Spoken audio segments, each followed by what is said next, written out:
Hello, my name's Paul White. I'm the catering manager here at St Cross College. We're in the kitchen today. I'm with head chef Robert Rudman. We're going to be making a few canapés today, Christmas canapés.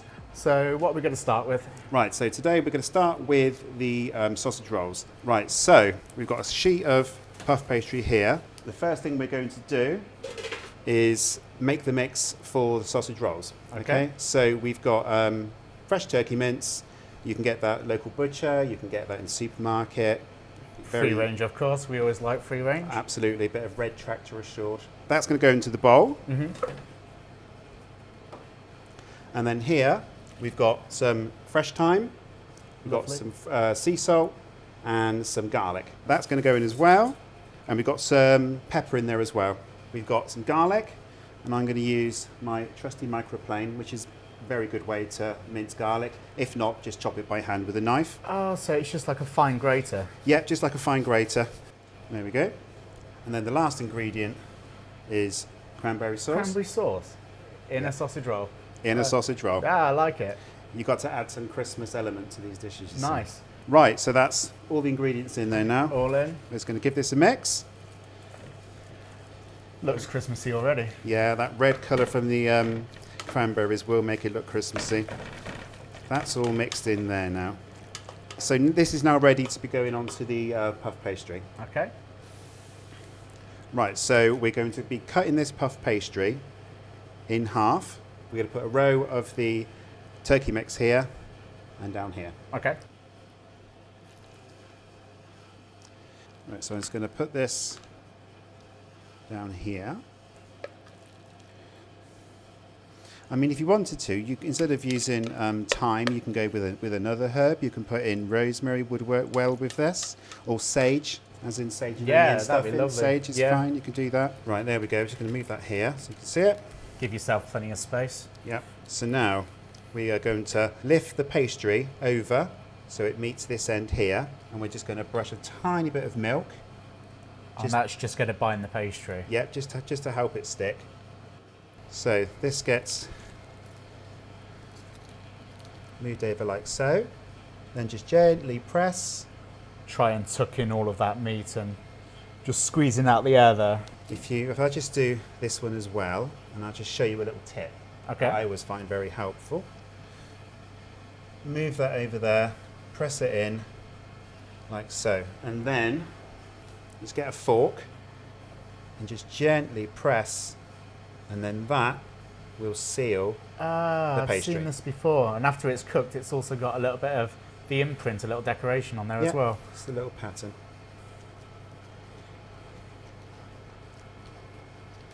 I'm just going to move that onto here. Like so. Right, so we want to be cutting these into, say we could do about 16. We want to cut these into 8s. Using fractions is always a good way to work A bit out of maths coming in here. exactly how to cut it. So it'll be half and half and half again. Exactly. So we're going to cut it in half, then half again, and so forth. So you end up with them all nice and even. Yeah. I would just trim off the very end pieces just to tidy them up. Right, I'm just going to move these over here. I'm going to grab myself a baking sheet. That's so. And then some parchment paper. Right, so when we put these onto the baking sheet, just give them a little bit of room so that they can, because they will puff up. They'll expand a bit. They'll expand a bit. So you just want to have them 3 centimetres apart. Okay. Well, you can see that there. See all the cranberries. Oh, it's looking beautiful. Just imagine eating that now. You've got the turkey and a little pop of cranberry inside. Oh, yes. There we go. So these are just going to get brushed with a bit of milk, these ones on here. Would you like to do that? Yeah, I'll give it a go. Keep me busy while you're carrying on. Thank you. I will just get on with cutting these. So again, it's just going to be in half, using the fractions to cut them up, like so. And then they're going in on 180.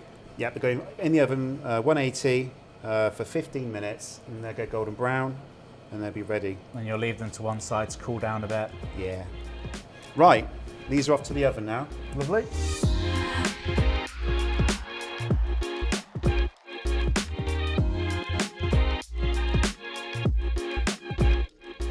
Right, on to the next one. Now we're going to make mushroom tarragon palmiers. Oh, nice. Ingredients for this, we've got some field mushrooms. Okay. We've got an onion, and we've got tarragon. We've got butter, or you can use margarine if you're vegetarian, vegan. Some garlic. Always.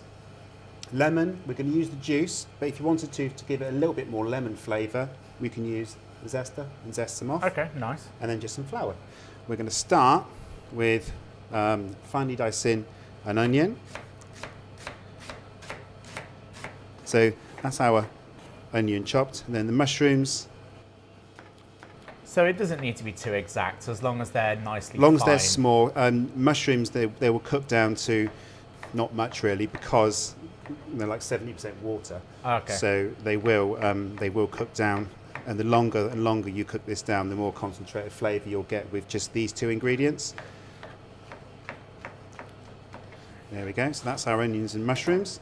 So we're going to be popping these into the pan. Okay. So we've got our trusty induction hob here. So we're just going to switch that on. It shouldn't take too long to get too hot. A little bit of vegetable oil in there. We're going to put in the onion. Sizzle, sizzle. Sizzle, sizzle. And our mushrooms. Are you looking for any colour on these, or is it just to sweat them down? Just to sweat them down, really, just to get them softened up. You don't want to have them fiercely cooking. No. You just need them to be cooking gently. So as they're cooking in there, I can get my trusty microplane. These are brilliant. These are absolutely Yeah, really I've good. got one, and I'm quite addicted to it, to be honest. These Use are- it for orange zest, garlic, Yeah. nutmeg, Absolutely. everything. So we're going to push some garlic through. And then whilst we have this, I'm going to put some lemon zest in too. So you'd use unwaxed lemons for this, wouldn't you? Or Yeah, if they're waxed, give them a run yeah. under a hot Just tap. give them a wash. Get the wax off. Keep it moving. Just give it a stir every now and then. But once this is sort of softened up a bit, we will put the butter in. This is going to help to make our the sauce. Right, I was going to say that's quite a bit of butter, but that is what is creating your sauce. Yeah. Right. Whilst that's just doing that, I'm going to get the tarragon. This smells of aniseed. If you want to swap tarragon Yeah. and put in thyme instead, or rosemary, that's absolutely fine. You know, you've sort of got the ingredients. If you don't really like the taste of tarragon because it's an aniseed taste, just swap it over. It's absolutely fine. It's whatever you'd like to have. I guess that's the beauty about cooking at home, really, isn't it? You go with your own palate and what you like, and if you don't like a certain ingredient, just replace it with another Yeah, one to what you like. Absolutely. It's going to be you, hopefully, going to be eating it. So absolutely. I dare say that if you don't like mushroom, you could use some finely chopped cauliflower, or make Yeah. like an onion-based one with some Yeah. cheddar going through there. Yeah, Might be I mean- really nice. Courgette would work well. Something that's going to cook down reasonably quick. Right, so the mushrooms come along nicely now. They're smelling really, really good. Right, so what we're going to do now is just chop some the tarragon. Yep. Okay. Just going to gently just chop that up so it's reasonably small, and then we're going to sprinkle that into this mix when we've put the flour in. I'd quite happily have that mushroom mix on toast, I think, for breakfast. Yeah, it would be good, wouldn't it? Yeah. Right, so here's your flour. So we're just going to sprinkle that in, and this is going to help to make the sauce Okay. and thicken. We're going to put in the tarragon. So the tarragon's in. Lovely. Let's give it another stir. So as you can see now, that butter it doesn't look very oily now, so the flour has soaked up the butter. Yeah. And it's made it into almost like a thick sort of sauce. So what we're going to need to do now is just cool this down so it's spreadable to go onto the puff pastry. Before we do that, I'm just going to squeeze in some lemon juice. So I'm just going to cut this in half. Uh-huh. I'm just going to hold my hand over so none of the pips fall in. Catch all the pips. Top tip there for you. Lovely.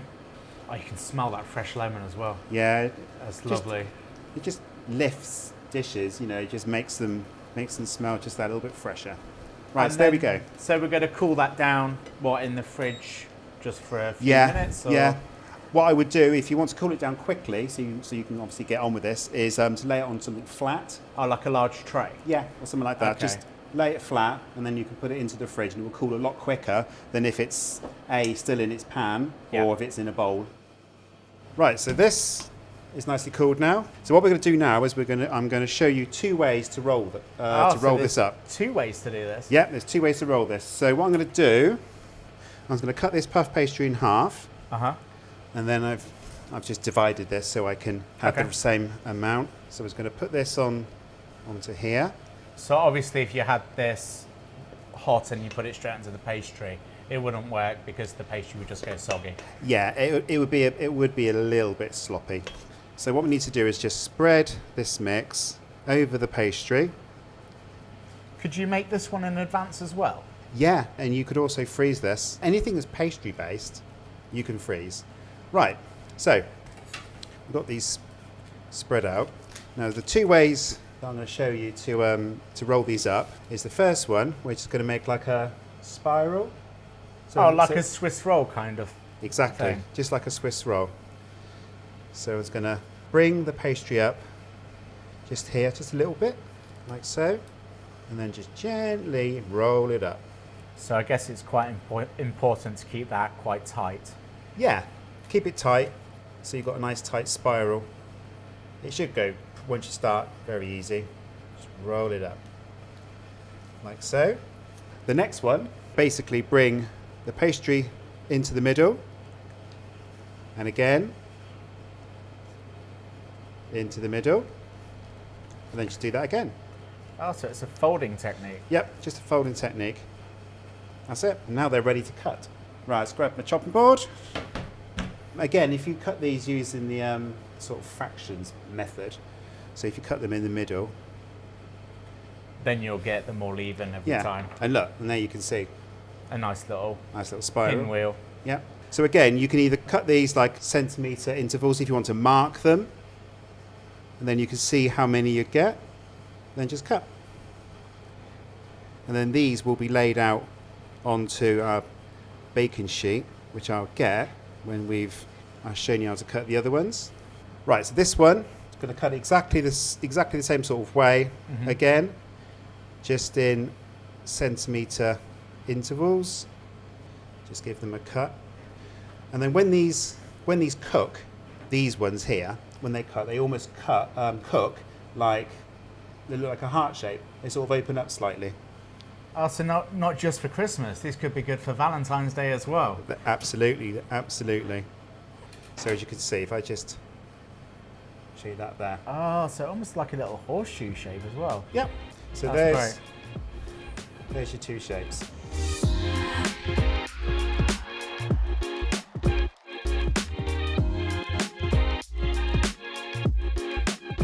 So, what's the next one then? Right, we're going to make little mini Yorkshire puddings, and we're going to stuff them with some creme fraiche, and Okay. horseradish, Oh, nice. and then some rare roast beef, and we've got fillet. Oh, we're pushing the boat So out we are today, pushing the are boat. we? Fantastic. We are pushing the boat out with this. A great friend of mine told me the best way to make Yorkshire puddings is to use equal quantities of the ingredients. So the basic ingredients is your flour, your egg, and your milk. Okay. So if you've got a nice pair of electric scales, crack the egg onto the scales. It should be about 55 grams. Okay. And then just do 55 millilitres of milk and 55 grams of flour, and then just mix them together. So we've got the flour, we've got an egg, and we've got the milk. In it goes. Right, so the important thing of making Yorkshire puddings is that you have really hot oil. Okay. So I've put some oil in already, I'm just going to show you. So you don't need too much, just roughly about, a teaspoon and a half maybe at the bottom. Okay, so just enough to coat the bottom. Just enough to coat the bottom. So I'm going to go and take you to the oven now. Right, so whilst they're in the oven, I'm going to give this a whisk. So there's our 3 ingredients in there. So what we want is like the consistency of like double cream. Okay. That's always a good marker to go for. So here we have the oil. This has come out the oven, so it's I incredibly can hot. feel the heat from Yeah, here. That's hot. Pour a little bit in each one.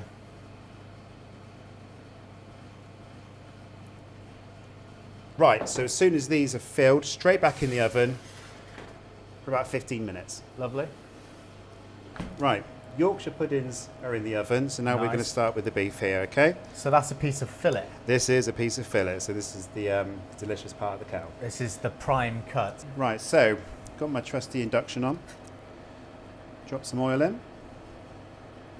Right, so first thing we do is season the meat. So we've got some sea salt and cracked pepper. Lovely. So just sprinkle that on.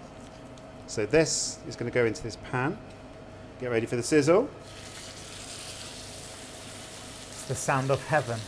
Isn't it? So then just a bit more salt and pepper. So it's going to seal the meat, and we'll turn it over. So it's just getting some colour on it for now. Yep, just to get the colour onto it. And then are you going to put that in the oven? Yes, so that can go into a reasonably hot oven between 180 and 190.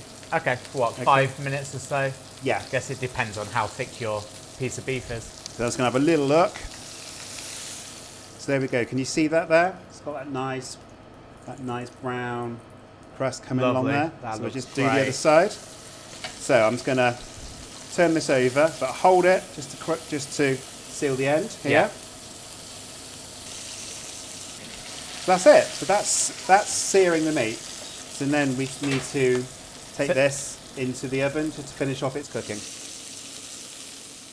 Right, so whilst the meat and the Yorkshire puddings are cooking, we're going to make the horseradish creme fraiche. Okay. Okay, so I was wondering what this was here in front of you. yeah, this is a horseradish root. So all you'd have to do to prepare it is just peel it like you would a parsnip, and then ideally, if you've got your trusty microplane, Yeah. then you can grate this because it's a very sort of fibrous root. Right. Here we have the horseradish that I've put through on the microplane. Uh-huh. So that can go in there. Then we've got the creme fraiche Okay. into there. Then just a little bit of salt and pepper. Just give that a little mix. So all the ingredients are now incorporated. This is ready to build our canapés.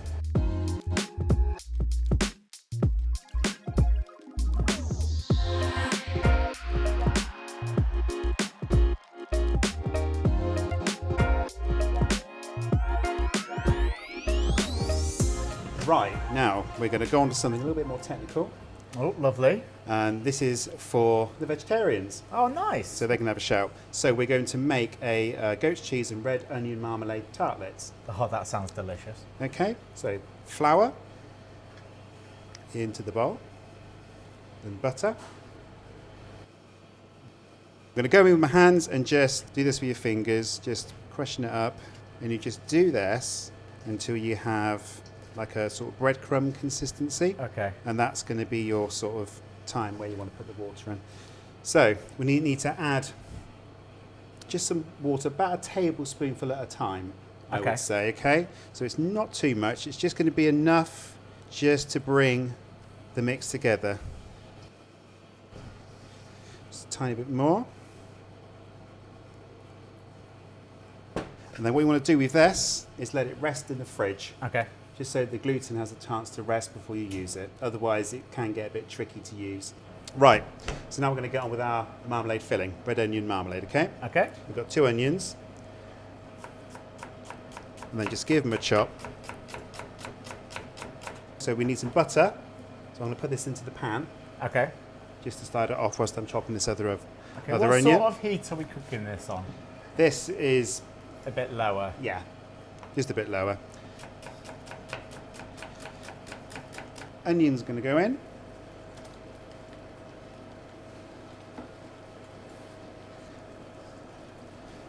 Just give them a little stir. Pop in the sugar.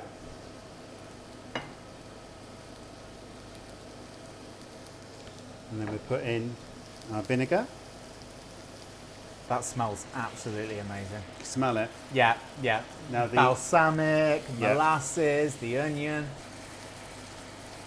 So there, we're going to let that cook down now.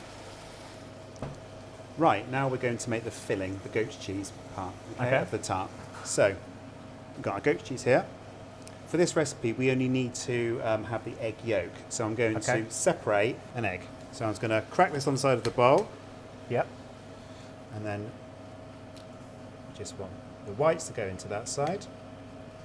Ah, so you're just pouring it back and forth between Yeah. the two shells. Back and forth. You can hold this in your hand, let the whites fall through your fingers. There we go. Yolk goes in there. So we've got cream. That can go in. Egg yolk. Let's give that a mix. So it's the egg in here, the egg yolk, that's going to bind and set our tart. Let's give that another mix. There we go. Right, here's our pastry. So this has been chilling now for 20 minutes, and we're Okay. going to get this rolled out, ready to make our tart cases. So I've got some flour here, just to help with the Stopping it stopping it from sticking. Yeah, exactly. So just when you're rolling out pastry, even pressure on the rolling pin, so then it will roll out evenly. Give it a nice roll.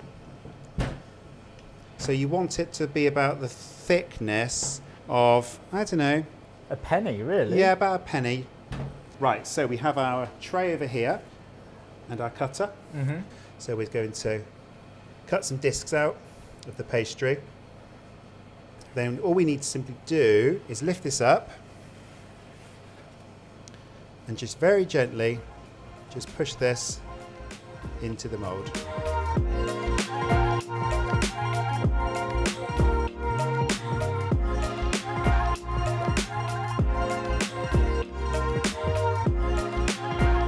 Those are all ready now. Yep. So we can get these filled up.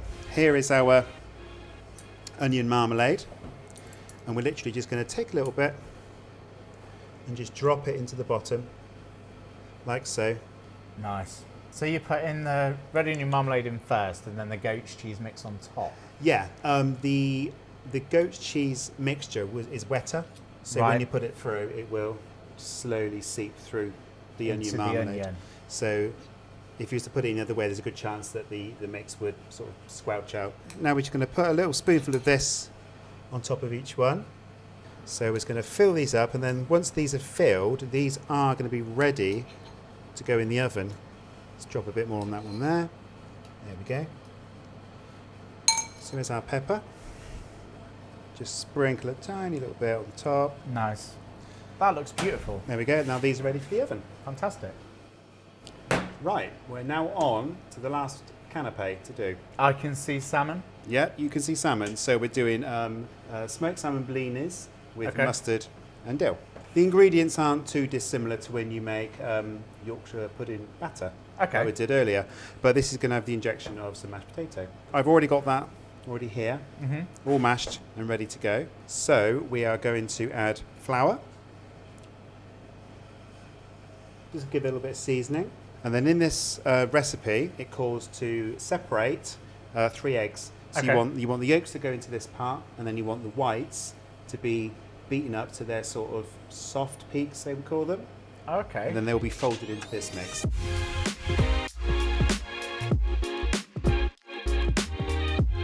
Right, what I would like you to do is to whisk these up. So all you need to do is just Whiskey. I can manage that.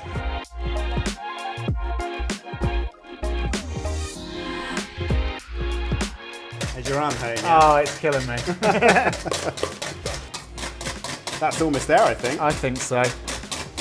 It's holding its shape. Yeah. Still nice and soft. When this goes into this mix here, it's going to be folded in, so we keep as much of the air that's been whipped up there into this. Okay. Don't ever say I don't do anything for you. Thank you very much. I'm just going to just tip a little bit in, just to start off with, Okay. just to make this mix in here a little bit slacker, and then I'll add in all the rest. It's a bit of a chef tip. Otherwise, you might end up with a few lumps in there if you were to chuck it all in. Yeah.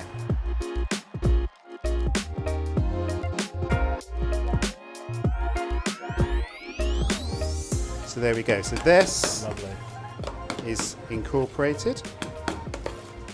Right, so that's the mix ready. I've got a pan here with some oil in, and it's on a mediumish sort of heat, Okay. ready to make them. So all we need to do is just put a teaspoon into the frying pan. And that's it. Looks very light and moussey. Nice. So we just cook. Just want to give them a minute. I can would see say it colouring on the other side from here. yeah, Actually, they won't take long. Soon as you got them in. Any natural sugars when you're frying stuff, and it goes brown. It's the natural sugars in the ingredients that make it go brown. Turn that over. As you can see, it just doesn't take long.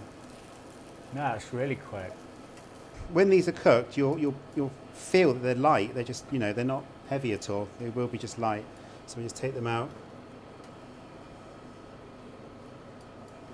Once you've taken them out, just go back in with your mix. I guess if you wanted to for Christmas Day, you could make them 2 or 3 times the size and do them for like a starter. Yep, Just do a big version. absolutely. I wouldn't go too mad though. No, Not too big, because obviously, it's a million calories you're having on Christmas Day lunch, so you don't want to go crackers. save room for the chocolate.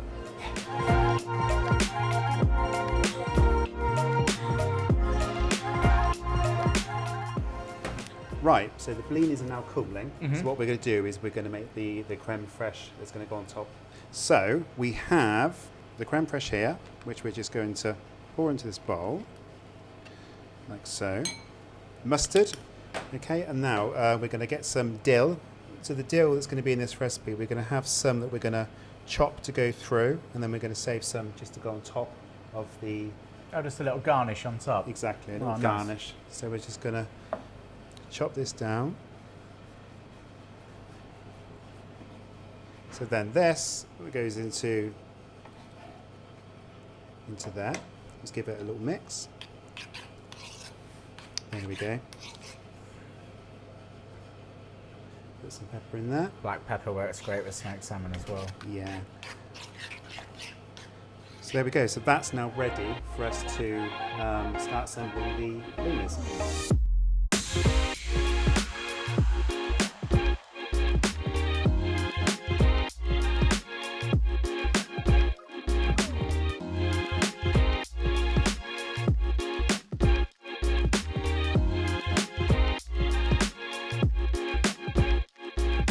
There we go. That's the canapés made. Christmas canapés, well done. So, starting at this end, we've got the red onion marmalade and goat's cheese tartlets. Oh, that was the marmalade with the balsamic and the That's brown it. sugar. Yep. Lovely, they look great.